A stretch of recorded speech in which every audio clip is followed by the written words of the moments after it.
news mga kabayan, US bombers sumalakay na sa Iran. Ito na ang ika-11 pag-atake ng puwersang Amerikano laban sa Iran. Kasabay nito ang pagdating ng mga labi ng 4 na sundalong Amerikano sa Amerika. President Trump sinabing magbabayad ng mahal ang Iran. Agad na sinalakay ng US fighter jets ang iba't ibang teritoryo ng Iran. Kitang-kita na wala nang ibubuga sa depensa ang Iran military. Iran parang bumalik sa nakaraan. Iran anti-aircraft gun. Walang laban sa mga modernong 4th at 5th generation fighter ng Amerika. US Army pinasabog ang Iran barak sa border ng Iraq at Iran. Department of National Defense Gibo Teodoro Jr. napabura dahil sa dirty tactics at pagsisinungaling ng China. Ayon sa China, bawal daw na ayusin o i-repair ang BRP Sierra Madre LS-57 sa Ayungin Show. Wala silang karapatan talaga na nandoon sila. Walang hiya talaga. I mean, hindi na ako dapat magpigil eh. Galit na ang taong bayan. Isang malaking pagkakamali ng Houthi na sumali sa digmaan. 2 barko ng Saudi Arabia tinarget ng Houthi.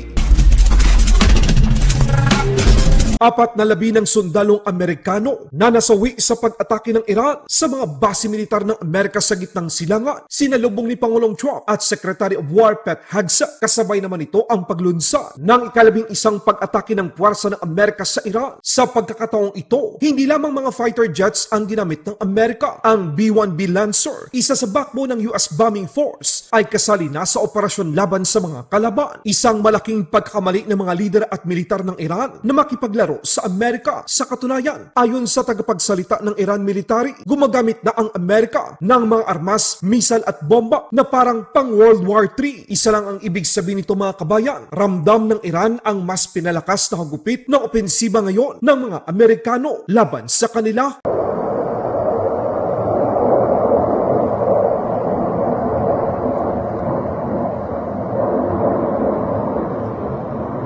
Ipinakita ng Estados Unidos sa mundo kung gaano sila kalakas, partikular na sa usaping digmaan.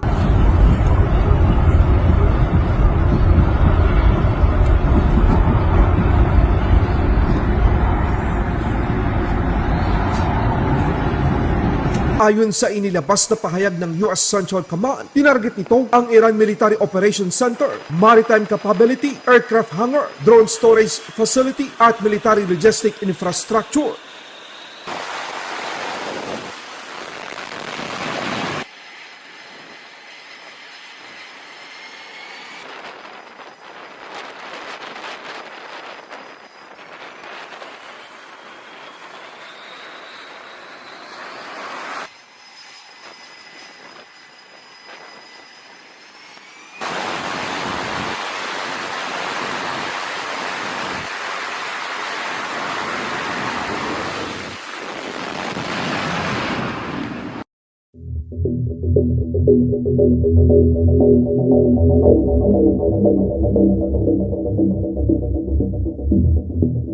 Sa video namang ibinahagi ng mga residente sa Iran, naging aktibo ang kanilang air defense system sa sentrong syudad ng Tehran. Yun nga lang mga kabayan, mapapansin natin na gamit lamang ng Iran ang kanilang mga anti-aircraft gun. Ano ang magagawa ng mga ito sa mga modernong eroplanong pandigma ng Amerika?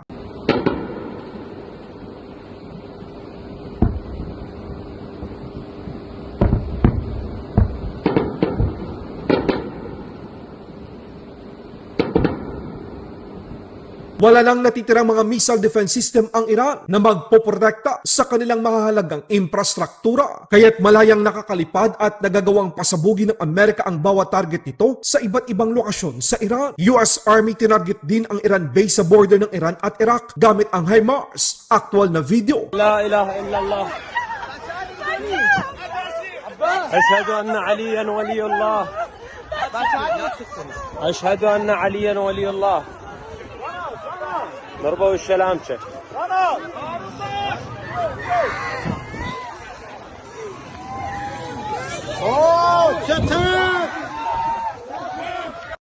هذا برج الرادار الإيراني. هذا البرج.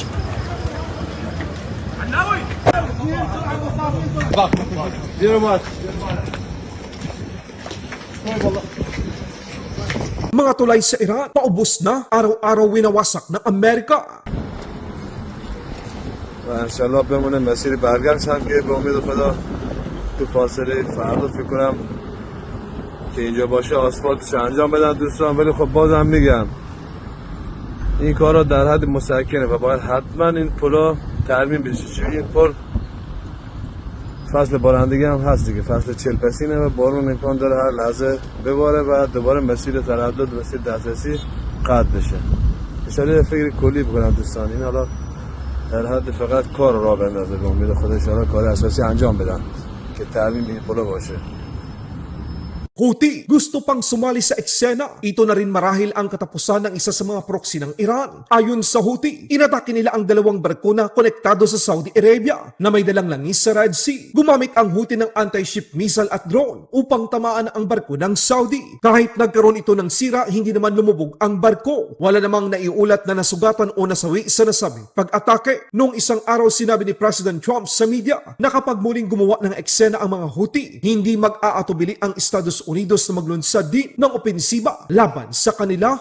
What is your level of concern of a blockade of the Red Sea by the Houthi rebels, opening up another front in the See what war? happens. So far, it hasn't happened. Might happen, but we take care of things. If something like that happens, we take care of it. You know, we've done that with the Houthis before, and we haven't heard from them in a while since we did what we did originally. That was about 45 days of very powerful action we took against the Houthis. And we've had no problem with the Houthis. They've had no problem with us for a long period of time, including during this conflict. I think that if there is something like that, we'll just have to take care of business. Balitang Pilipinas naman tayo mga kabayan. Department of National Defense Secretary Gibo Teodoro Jr. napamura sa ginawa ng Chinese Coast Guard sa Ayungin Shoal. Muling binira ang Chinese Ambassador sa Pilipinas. Matapos tanungin ng mga reporter si Secretary Gibo patungkol sa sinabi ng Chinese Ambassador na bawal daw ang anumang pag-repair o pagsasaayos sa BRP Sierra Madre LS-57. Dito na nagalit si Secretary Teodoro Jr. Anya walang pakialam ang China sa anumang gagawin natin sa ating teritoryo. Sinasabi ng Chinese ambassador na may construction doon, kaya nagsimula yung enkwentro. Hindi niya mapapatunayan yun. Pinasukan nila ang isang lugar so nangingimbento na naman sila. Nangingimbento na sila Nangingimbento nila yung enkwentro Inisplice nila. Paano ba tayo maniniwala dyan sinasabi niyan? Pero regardless kung may ginagawang construction, hindi dapat sila nakikialam doon, di ba? Kasi sa atin Hindi, talaga. Hindi dapat nila pakialaman yun. No? Pangalawa, wala silang karapatan talaga na nandoon sila. Walang hiya talaga. I mean, hindi na ako dapat magpigil Kasi kailangan na meron ng, galit na ang taong bayan. Hindi na natin pwede itong walisin sa ilalim ng silong. No? Lantaran na to Inuunggoy na tayo Pero not sure ko if you can discuss yung construction ba talaga is Wala kaming i-discuss na ganyan at wala silang karapatan dyan. Sir, sorry to ask po, pero yung sinasabi ng ambassador na no construction in BRP Sierra Madre, is it really part po ng sinasabing provisional understanding? Wala akong alam dun sa provisional understanding. Wala silang pakialam ko anong gawin natin sa teritoryo natin.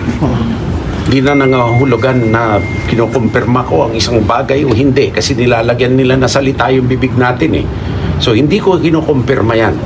Pero sinasabi ko, wala silang pakialam.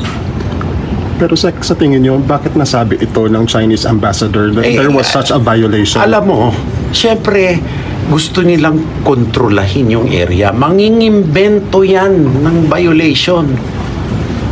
Katulad nung malaking kasinungalingan nila doon sa Mischief Reef.